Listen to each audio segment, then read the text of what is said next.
Vamos falar em população em situação de rua. Se tem algo que mexe muito comigo é quando passo nas ruas e vejo pessoas ali dormindo nas calçadas, debaixo das pontes, das marquises, sem proteção.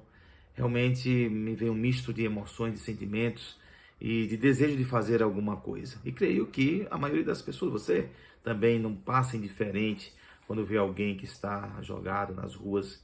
E essa população ela cresce. Na pandemia cresceu mais ainda.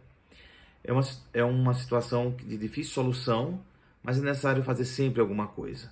Já há algum tempo trabalho com esse tema e tenho já estudado, me debruçado sobre esta problemática. Quando fui pároco em Salvador, na paróquia Nossa Senhora da Luz, na Pituba, ali fizemos um trabalho. Quem quiser conhecer mais, basta pesquisar no Google Pituba Sem Esmolas. Foi uma campanha que a gente fez, um trabalho que fizemos ali com a população em situação de rua, adultos e crianças. Agora estou em Brasília. Aqui me deparo também com essa situação e a gente muito conversa, muito debate e necessário então conversarmos, escutarmos mais uns aos outros, nos unirmos mais em torno deste tema, desta pauta. Se tem uma coisa que é complexa na vida é a população em situação de rua, é uma complexidade. E se é complexo, não dá para tentar resolver com respostas simples, simplórias, simplistas. É necessário encarar com a devida complexidade que há essa situação que aflige a todos, e principalmente quem está nas ruas, evidentemente. Ninguém nasceu para viver na rua, ninguém nasceu para viver sem proteção, sem um teto. Então todos nós devemos olhar com amor e com caridade e com responsabilidade. Quando eu falo complexo, é porque as pessoas que estão em situação de rua, elas estão ali por vários motivos. Não podemos colocar todos dentro de um mesmo pacote, de um mesmo saco, pois cada um chegou na rua por N motivações. Por exemplo, nós temos aqueles que estão por opção, fizeram uma opção de estar na rua. Não é a grande maioria, mas tem um grupo significativo que sim faz uma opção, porque quer a rua. Tem outros por decepção, por desilusão, e acabam chegando às ruas. Outros são trecheiros, andarilhos, como alguns se definem, e gostam e fazem uma opção por viver como andarilho, de lugar em lugar, de cidade em cidade. Temos também aqueles que foram despejados, não conseguiram pagar o aluguel e chegaram a essa situação de rua por uma circunstância da sua própria vida dinâmica da vida. E tem aqueles que vão pelas drogas, as drogas os levaram às ruas, que é a grande maioria, a grande maioria. Outros que não foram pelas drogas, mas para suportar a dureza da rua, eles fazem uso de substância, do álcool, enfim. Então aqui nós podemos desenhar já uma complexidade. E quando você vai trabalhar com a população de rua, com que grupo você está trabalhando? Quais respostas você está levando para essas pessoas? Você conhece bem qual é o motivo pelo qual ela está ali. Por isso que quando nós vamos trabalhar com a população de rua, devemos ter em mente essa complexidade e ter claro em que terreno eu estou pisando, onde eu estou me metendo.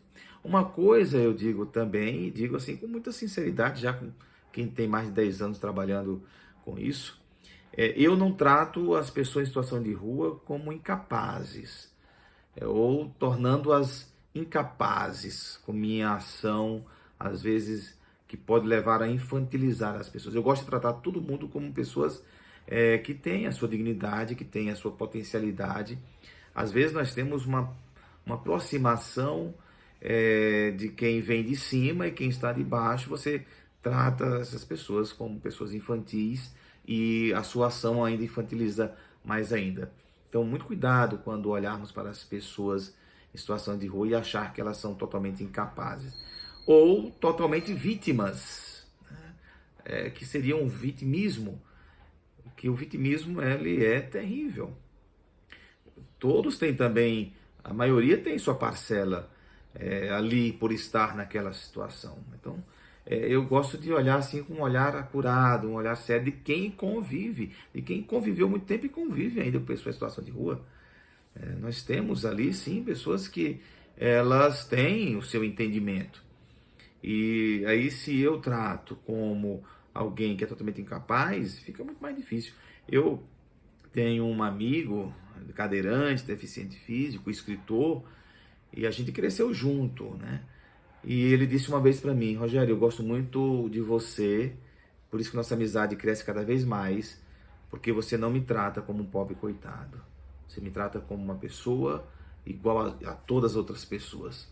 Eu sinto no seu olhar que eu sou olhado como alguém que que tem todas os seus talentos, né? E é verdade, eu procuro sempre olhar para as pessoas a partir das suas capacidades, não infantilizando-as, reconhecendo que elas têm poder e capacidades e não vitimizando mais ainda. É fundamental termos esse olhar, essa postura. E digo mais, né, entre todos os grupos de pessoas, em todos os coletivos, todas as pessoas, os grupos, os profissionais, existem pessoas boas, maravilhosas, sérias, honestas, existem pessoas que não prestam, pessoas que realmente estão ali para tirar proveito. Entre os advogados é assim, entre os médicos é assim, a maioria dos médicos são maravilhosos, mas tem aquele que destoa. Entre os advogados, entre os profissionais liberais, entre os padres, a maioria dos padres são muito bons, são maravilhosos, mas tem aqueles que destoam e fazem totalmente o contrário. Entre os moradores de situação de rua também é a mesma coisa. Tem pessoas que estão ali aproveitando, né? Não podemos pensar que não. Então nós estamos aí diante de um grupo muito complexo, e se não olharmos assim dessa maneira, ficou muito mais difícil ainda. Como eu procuro cuidar das pessoas em população, as pessoas em situação de rua? Como um pai responsável. Eu digo isso, como um pai responsável. Como um pai responsável cuidaria do seu filho que estando na rua, tentando tirar daquela condição? Ele não vai, de alguma maneira, um pai responsável, todos os dias levar a comida, o cobertor para o seu filho permanecer ali, ele criar condições para o seu filho estar ali, mas ele vai buscar tirá-lo dali. E se chegar um momento que ele vê que não consegue, ele vai dizer: filho, papai está aqui, seu pai ama você, eu vou estar em casa. No dia que você quiser sair dessa situação, me busque, que eu vou tirar você dessa situação. Um pai amoroso e responsável faz isso. Por que muitas vezes as nossas ações sociais não seguem uma linha assim da paternidade responsável pelas pessoas? Nós queremos dar respostas a essa situação e eu vejo que as pessoas têm bom coração, mas muitas vezes eu tenho dito, bom coração, boa vontade, sem uma compreensão técnica da situação, pode piorar. Às vezes o que eu percebo é que certas ações, sem uma boa coordenação, ela pode dar condições para a pessoa permanecer na rua. É o banho, que é importante, tudo bem, são as roupas, é a comida. Você criou condições, uma sobrevida para ele ficar mais ainda na rua, e você o que faz? Vai para casa dormir no seu leitinho quente, né? Na sua casa, e as pessoas ficaram lá. Como então trabalhar? Como fazer para que essas pessoas elas sejam olhadas com respeito e sejam elas dadas a oportunidade de sair daquela condição? Ah, padre, mas ele não quer sair. Então, se ele não quer sair, que ele banque a sua rua. Ele é adulto. Que ele se responsabilize pela sua permanência na rua. É assim, é necessário a gente olhar com muito amor, mas com muita responsabilidade. Dar esmola. As pessoas me perguntam: padre, eu devo dar esmola nas ruas? Eu não dou jamais. E digo também para as pessoas não darem esmola, dinheiro na mão das pessoas em situação de rua. Não façam isso. Tem alguns que dizem: ah, mas eu faço a minha parte, o que ele vai fazer com que eu dei já não é problema meu. Não diga isso. Não pense dessa maneira. Sabe por quê? Uma grande maioria usa a sua esmola para a droga. Quando se paga, compra droga com o seu dinheiro, com a sua esmola. Os traficantes que pegam esse dinheiro compram armas e armas matam pessoas. O seu dinheiro, de alguma maneira, pode financiar armas para executar pessoas, além de fomentar o tráfico. Então, vale a pena dar esmola dessa maneira? Olhe para a pessoa, identifique instituições que trabalhem com aquela pessoa, busque na sua cidade os órgãos do governo que tem as casas de passagens que possam trabalhar, ou instituições muito sérias, que você pega o telefone e pode encaminhar a pessoa para aquela instituição, dar esmola, dar dinheiro na mão, e ainda mais, às vezes cesta básica na rua, aquelas pessoas que ficam nos supermercados, nem sempre elas estão ali porque elas vão alimentar os filhos como dizem. Pode ter casos sim, evidentemente que tenha casos de pessoas que passam fome e precisam acessar a rua para pedir, para sobreviver. Por isso que eu falo que é uma situação complexa, e é na complexidade que a gente tem que atuar. Então, Frei Rogério, o que fazer com a população em situação de rua? O que fazer, né? A primeira coisa é unir esforços, unir todos os coletivos, os grupos que atuam com a população em situação de rua, que tentam fazer o seu melhor, que tentam dar uma resposta ali. É isso que faz, todo mundo tem bom coração, quer fazer o melhor, e juntar todo mundo e fazer um pacto. Vamos criar condições para que as pessoas saiam da rua. Depois que a gente criar condições, aí eu digo com todo o meu coração, é necessário fechar as torneiras. É necessário deixar de dar as comidas, sim. É necessário deixar de dar o banho, é necessário dar as roupas e dizer, nós temos as condições para que vocês possam sair da rua. E agora estamos aqui para levá-las, vocês, para essas oportunidades, para esses lugares. Isso se faz junto com o governo, com a iniciativa privada, com as ONGs, com as igrejas. É possível fazer isso. Quando você tem a certeza de que criou as condições, você pode dizer, olha, agora nós temos para onde levar vocês. Agora nós temos o que fazer. Para aqueles que precisam de passagens, volta para a sua cidade e passagens. Para aqueles que precisam de um abrigo, de um albergue, albergue. Para aqueles que precisam voltar para suas casas, suas famílias, fortalecer os vínculos. Para aqueles que precisam superar a droga, o vício, comunidades terapêuticas, o CAPS, esses lugares que já atuam, clínicas, que atuam com esse público. Ou seja, você criou todos os canais. Você tem certeza que tem todos os canais. Pronto. Porque aí sim, dar comida, dar banho, dar aquilo que vai fortalecer ainda mais o seu desejo de ficar na rua, você vai afundar a pessoa na miséria, você vai afundar a pessoa na total vulnerabilidade.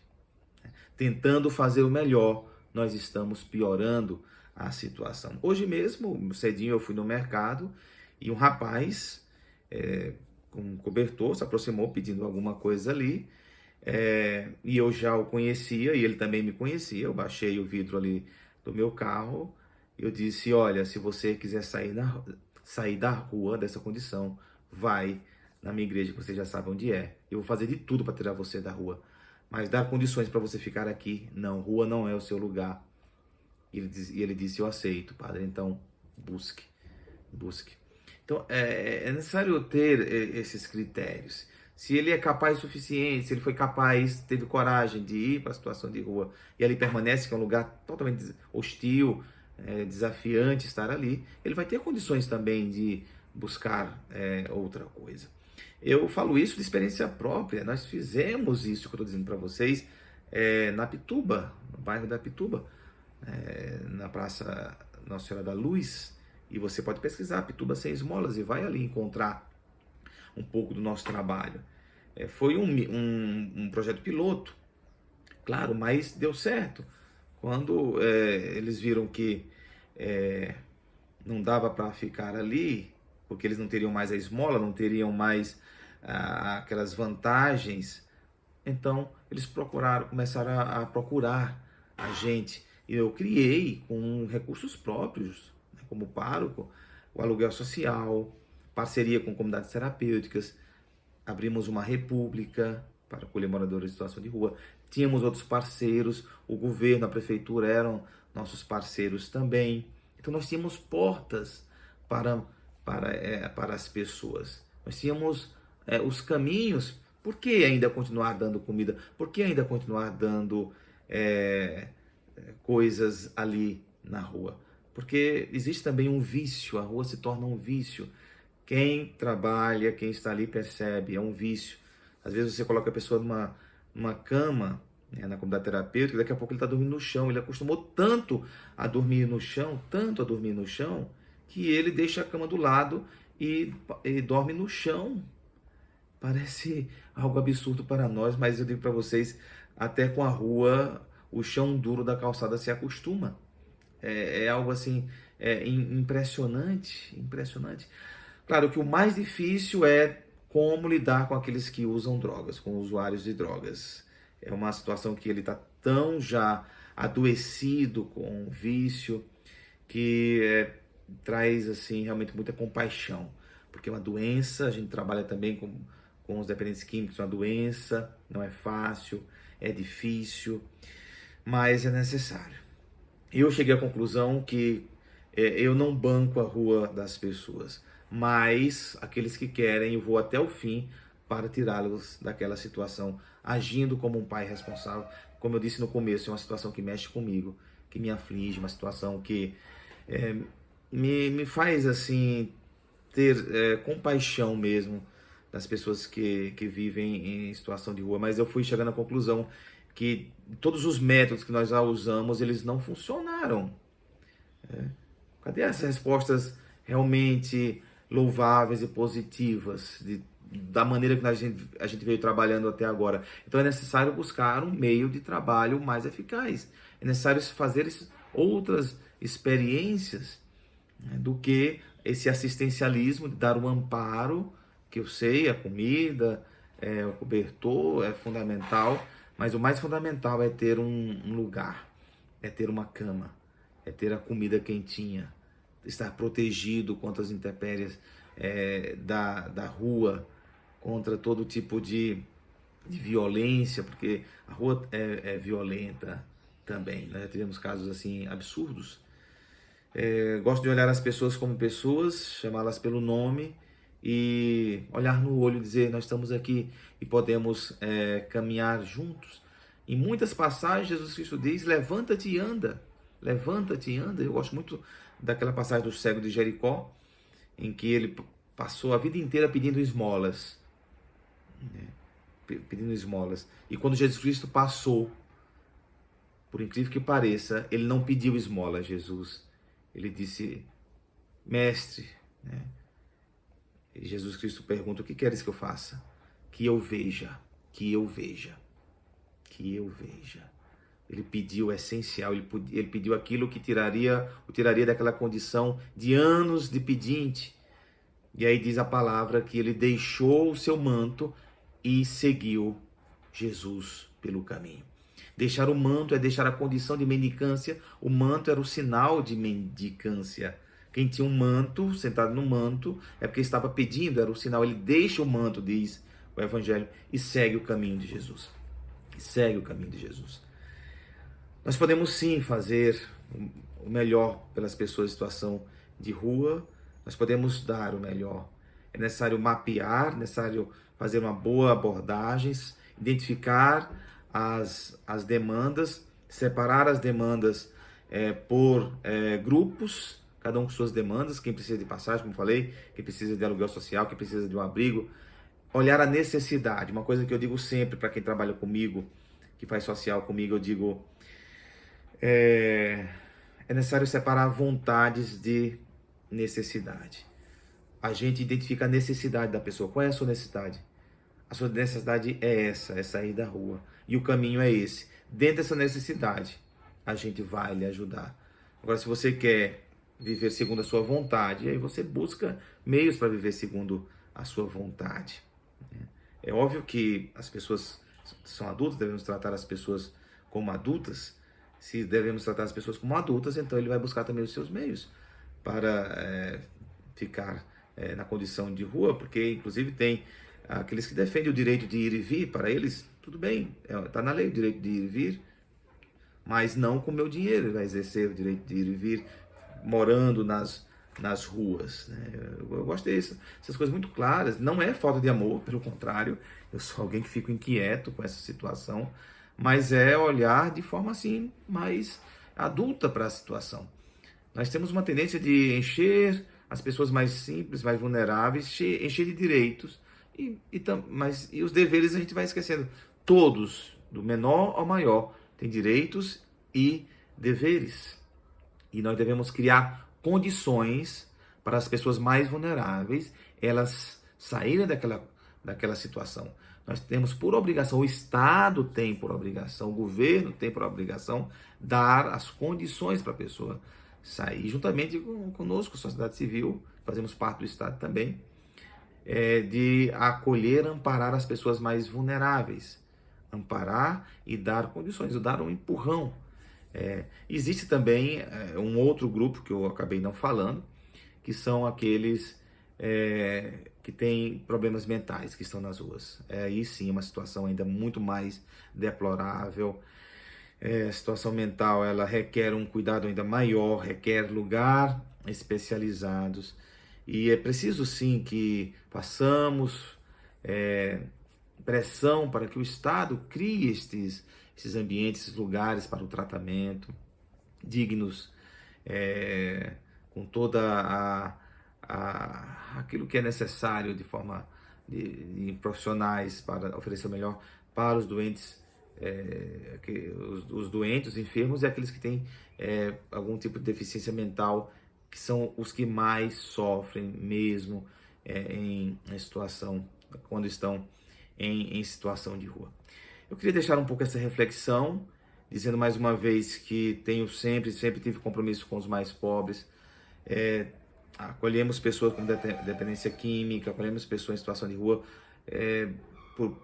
Com pouco recurso que a gente já conseguiu encaminhar várias pessoas, tanto para abrigos, quanto para comunidades terapêuticas, como para as suas cidades por meio de passagem. A gente tem feito isso, com certeza. Uma vez chegou um rapaz aqui, um rapazão em boa forma, né? Um jovem rapaz, e me pediu: Frei, padre, eu queria ter umas roupas, eu queria um calçado. Eu falei: onde você está? Eu falei: estou morando ali debaixo da ponte. Eu falei: eu consigo tirar você da rua? Eu posso tirar você da rua? Não, padre, não é o momento. Quando Deus quiser, eu saio, mas não quero sair agora não. Então, eu também não posso lhe dar roupas e não posso lhe dar calçado para você permanecer na rua. No dia que você quiser sair da rua, então pode vir aqui que nós vamos fazer o máximo, o melhor para tirar você dessa situação, dessa condição. Outra coisa que eu digo para as pessoas que levam comida ou levam banho para as ruas, eu digo: já que vai levar, pelo menos encosta a Kombi com a comida um pouco distante, 500 metros, 1000 metros, conversa com as pessoas e diz: olha, naquela esquina temos uma comida quentinha, vamos lá comer, para que a pessoa tenha uma contrapartida, ela vá caminhando buscar a sua comida. Me incomoda quando eu vejo ali as pessoas chegarem com a marmita e a pessoa na calçada nem levantar, ela coloca a marmita do lado dela, olha, sabe? Tornando aquela pessoa totalmente incapaz, levando uma ração como levasse uma ração para um animalzinho e coloca ali. Para mim aquela situação é deprimente, tratar as pessoas dessa maneira. Pelo menos encosta a Kombi um pouco longe, conversa com as pessoas, faz com que as pessoas caminhem, estabeleça pontos então de entrega de cobertor, que as pessoas, e avise para elas em tal lugar tem o cobertor, para pelo menos irem em busca daquilo que elas podem fazer por elas mesmas. Quando você então ajuda alguém, qual é a contrapartida que você pede dela? Qual é a contrapartida? Aqui nós estamos com o projeto Petas do Frei e o projeto de cesta básica, e a gente pede uma contrapartida que participe pelo menos de 1 hora de palestra sobre empreendedorismo, sobre educação financeira, sobre técnicas de venda. Aqueles que vendem as nossas petas também, eu peço que a contrapartida participar de uma aula, de uma formação. Eu creio que é necessário a gente começar a fazer social, a fazer caridade, que eu chamo de caridade responsável, a partir do prisma da colaboração. Aqueles que precisam, com suas potencialidades e capacidades, devem fazer parte do processo de transformação. E nós que temos condições de oferecer o empurrão, que a gente ofereça. que todos possamos ter nossos direitos e deveres, né, seguidos. E assim a gente dando as mãos, criando as condições, nós vamos fazer sim uma transformação social. A gente já tentou aqui em Brasília, né, unir todas as entidades, os grupos, no diálogo, na conversa, para oferecer o melhor. Leva tempo, leva um certo tempo. Você não resolve uma situação dessa de uma hora para outra, mas é necessário trabalhar de forma programada, é necessário trabalhar de forma passo a passo, com uma finalidade, com um foco, né? Que Deus nos abençoe, que Deus abençoe a cada um de nós nessa missão. Deixo apenas assim esta minha visão, um pouco da experiência que eu tenho, deixo aqui registrado, para que nós possamos ampliar o entendimento do discurso. Não estou fechando aqui como uma única solução, estou chamando apenas para o diálogo, abrindo um campo de conversa onde nós podemos trocar e ainda ganhar mais experiência. Deus abençoe.